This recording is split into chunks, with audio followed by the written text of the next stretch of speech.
Morning. नमस्कार दोस्तों, स्वागत है आप सभी का आज के मुख्य समाचार में। तो चलिए जानते हैं दिन भर की 25 बड़ी खबरों को फटाफट अंदाज में। पर आगे बढ़ने से पहले वीडियो को लाइक और चैनल को जरूर सब्सक्राइब करें, साथ में लगे नोटिफिकेशन को ऑन करें। चलिए वीडियो स्टार्ट करते हैं। आपको बता दें कि झारखंड में सभी एजेंसियों का एग्जिट पोल सामने आ चुका है। सभी एग्जिट पोल में कांटे की टक्कर दिखाई जा रही है।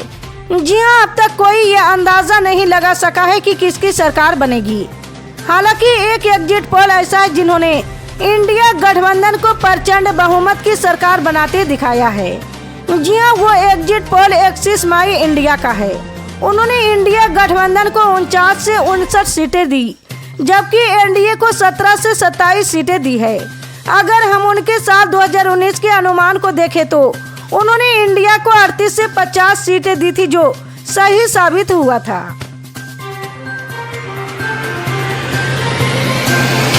आपको बता दें कि अडानी समूह को एक बड़ा झटका लगा है। कथित घूसकांड के मामले में अमेरिका की एक अदालत ने देश के दूसरे सबसे बड़े बिजनेसमैन गौतम अडानी और उनके भतीजे सागर अडानी के खिलाफ अरेस्ट वारंट जारी किया।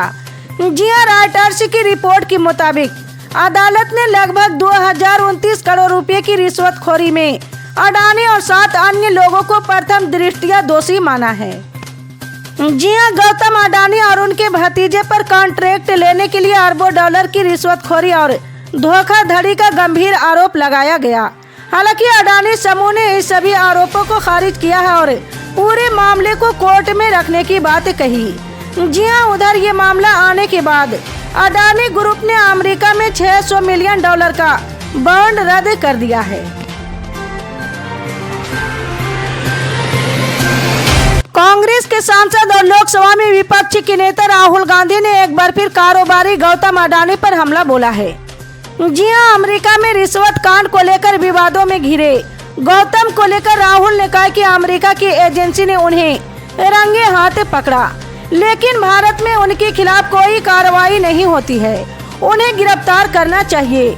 राहुल गांधी ने पीएम मोदी पर अडानी से सांठगांठ का भी आरोप लगाया है। जी हां, राहुल गांधी ने आगे कहा कि हम चुप नहीं बैठेंगे, इस मुद्दे को संसद में भी उठाएंगे। हम ये भी जानते कि बीजेपी सरकार अडानी को बचाएगी। अमेरिकी जांच एजेंसी ने कहा कि अडानी ने 2000 करोड़ रुपए का भ्रष्टाचार किया, इसके बाद भी उनकी गिरफ्तारी नहीं हो रही। अडानी अभी जेल के बाहर क्यों है? अडानी की गिरफ्तारी होनी चाहिए। उन पर लगे आरोपों की जांच संयुक्त संसदीय समिति करे।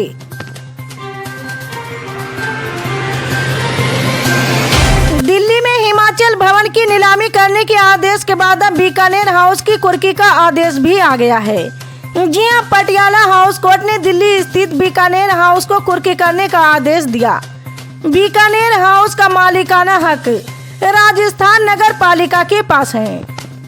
जी हां, दरअसल राजस्थान की नोखा नगर पालिका और enviro infra engineers private limited के बीच विवाद के बाद एक समझौता हुआ था। जी हां, इसी समझौते का पालन नहीं करने पर यह आदेश जारी किया गया है। जी हां, दिल्ली की पटियाला हाउस कोर्ट में कमर्शियल कोर्ट की जज विधा प्रकाश की बेंच ने यह आदेश दिया है।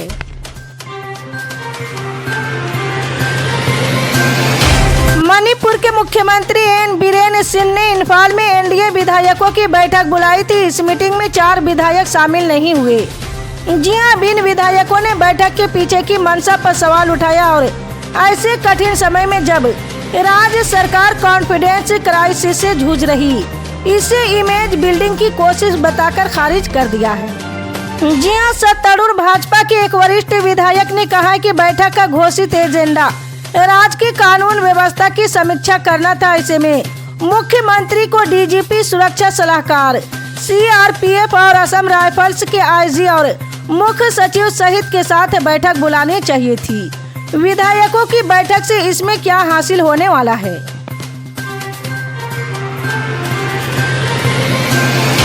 महाराष्ट्र झारखंड में मतदान के दिन दिल्ली उच्च न्यायालय से बड़ी खबर सामने आई है। दिल्ली उच्च न्यायालय ने चुनाव आयोग से इस बात पर उसका जवाब मांगा कि चुनाव मतपत्रों या ईवीएम पर उम्मीदवारों की फोटो रंगीन क्यों नहीं होनी चाहिए।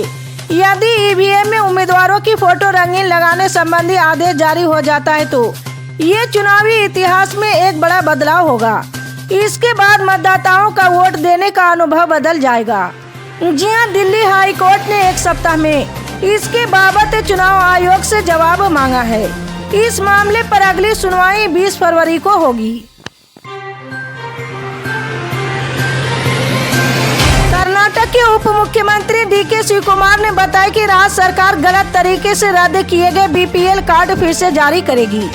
जी हां, मीडिया एजेंसी से बात करते हुए उन्होंने लोगों को आश्वासन दिया और कहा है कि चिंता की कोई बात नहीं है। उन्होंने बताया कि केंद्र ने बीपीएल परिवारों के लिए कुछ मानक स्थापित किए और उनकी सरकार उसी के आधार पर काम कर रही है। अगर गलती से पात्र परिवारों के बीपीएल कार्ड रद्द हो गए तो उसे फिर से जारी किया जाएगा। पेंशनर्स के लिए नवंबर का महीना महत्वपूर्ण होता है। केंद्र और राज्य सरकार से हर महीने मिलने वाली पेंशन के लिए नवंबर के महीने में पेंशनर्स को अपना लाइफ सर्टिफिकेट जमा करना होता है। जी हां, पेंशनर्स को ये सर्टिफिकेट 1 नवंबर से 30 नवंबर के बीच जमा करना होता है। इस बीच उत्तर रेलवे ने पेंशन भोगियों की परेशानियों को कम करने के लिए डिजिटल लाइफ सर्टिफिकेट कैंपेन 3.0 शुरू किया। जी हां, इस अभियान के तहत नवंबर 2024 तक रेलवे स्टेशनों, हेडक्वार्टर्स ऑफिस, डिविजनल ऑफिस और रेल वर्कशॉप समेत कई जगहों पर शिविर लगाए जा रहे हैं। हरियाणा में किसान और आम लोगों के लिए बड़ी खबर है। नायब सैनिक सरकार ने 20 साल से सामलात जमीन पर मकान बनाकर रह रहे लोगों को बड़ा तोहफा दिया है। जी हां, प्रदेश में गाँव में सामलात जमीन पर 20 साल से मकान बनाकर रह रहे लोगों को अब मालिकाना हक मिलेगा। सरकार ने इस संबंध में विधानसभा में विधेयक पास किया और अब इस विधेयक को राज्यपाल की मंजूरी के लिए भेजा गया है। जी हां, दरअसल हरियाणा की इस एक्ट से लोगों को काफी फायदा होगा। हालांकि इसके लिए कीमत भी चुकानी होगी। इस विधेयक के कानून बनने के बाद 500 वर्ग गज मकान वालों को ही फायदा होगा। इसके अलावा 20 साल से सामलात जमीन को पट्टे पर लेकर खेती कर रहे किसानों के नाम जमीन की जा सकेगी। उत्तर प्रदेश पुलिस भर्ती एवं प्रोन्नति बोर्ड ने कांस्टेबल भर्ती परीक्षा का रिजल्ट जारी कर दिया। उम्मीदवार जो भी इस परीक्षा के लिए शामिल हुए वो यूपी पुलिस के आधिकारिक वेबसाइट का रिजल्ट चेक कर सकते हैं। जी हां, लिखित परीक्षा का रिजल्ट के साथ ही स्कोर, कट ऑफ मार्क और मेरिट लिस्ट भी जारी की गई है। जी हां, यूपी पुलिस कांस्टेबल भर्ती परीक्षा में कुल 1,74,316 उम्मीदवार फिजिकल के लिए चयन किए गए। इस साल यूपी पुलिस कांस्टेबल भर्ती परीक्षा के लिए कुल 48,17,441 उम्मीदवारों ने पंजीकरण कराया था।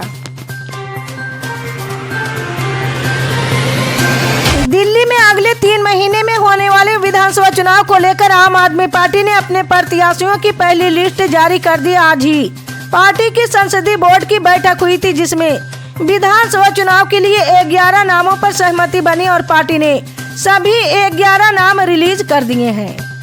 जी हां, ध्यान देने वाली बात यह है कि आम आदमी पार्टी द्वारा जो 11 प्रत्याशियों की लिस्ट जारी की गई उनमें से कई नेता बीजेपी और कांग्रेस के हैं और हाल ही में आम आदमी पार्टी में शामिल हुए। जी हां, आपने बीजेपी से आए ब्रह्मन सिंह तनवर से लेकर बीबी त्यागी और अनिल झा को टिकट का ऐलान किया है। दिल्ली में एक हफ्ते तक प्रदूषण का स्तर गंभीर रहने के बाद एयर क्वालिटी में थोड़ा सुधार हुआ है, लेकिन ये अभी भी बहुत खराब श्रेणी में बनी हुई है। जी हां, केंद्रीय प्रदूषण नियंत्रण बोर्ड के अनुसार गुरुवार सुबह 9 बजे दिल्ली में AQI 376 दर्ज किया गया है। इस सब के बीच नवंबर हाल के वर्षों में दिल्ली में सबसे प्रदूषित महीना रहा। जी हां, इस हफ्ते AQI 500 के करीब भी पहुंच गया। इसलिए कई लोग जहरीली हवा से बचने के लिए शहर से बाहर जा रहे हैं। इसी तरह की पल पल के अपडेट जानने के लिए जुड़े रहे हमारे MSP न्यूज के साथ। मिलते हैं अगली बड़ी खबर में, तब तक के लिए जय हिंद।